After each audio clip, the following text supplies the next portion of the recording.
দীর্ঘ ৩ মাস ছিল না কোনো বৃষ্টির দেখা। বৃষ্টিহীনতার পাশাপাশি অতিমাত্রা তাপপ্রবাহ ও খরায় মাছের রেণু ও পোনা উৎপাদন ব্যাহত হয়েছে, যার ফলে চাষিরা অনেক ক্ষতির সম্মুখীন হয়েছে এ সময়ে। ছিল না কোনো মাছের পোনা বেচা কেনার কার্যক্রম। অনেক কষ্টের মধ্যেই সময়টা পার করতে হয়েছে মৎস্য চাষিদের। কিন্তু দীর্ঘ ৩ মাস পর আশীর্বাদ হয়ে হঠাৎ নেমে এলো মৌসুমি বর্ষা।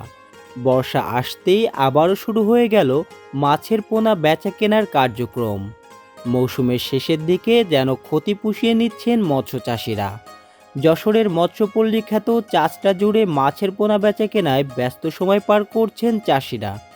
যশোরের সুনামধন্য প্রতিষ্ঠানগুলোর মধ্যে একটি প্রতিষ্ঠান সততা মৎস্য খামার। সততা মৎস্য খামারের প্রোপাইটর মোহাম্মদ আরিফ ভাই আমাদের জানিয়েছেন, বৃষ্টি না হওয়ার কারণে খুবই ভোগান্তিতে ছিল সকল চাষি ভাইয়েরা। কিন্তু মৌসুমের শেষের দিকে বৃষ্টিপাত হওয়ার কারণে আবার বেড়েছে মাছের পোনা বেচা কেনা। সততা মৎস্য খামার থেকে প্রতিনিয়ত লক্ষ লক্ষ মাছের পোনা ডেলিভারি করা হচ্ছে বাংলাদেশের প্রতিটা জেলাতে।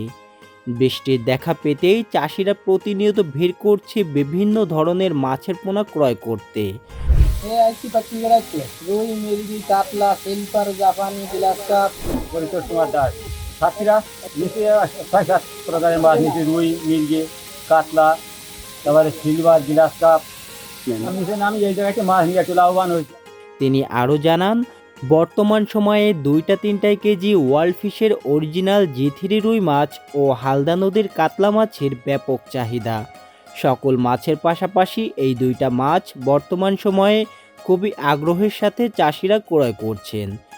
এই মাছগুলোর আলাদা কিছু বৈশিষ্ট্য থাকার কারণে এই মাছ চাষে খুব দ্রুত লাভের মুখ দেখা যায় বলে জানান তিনি।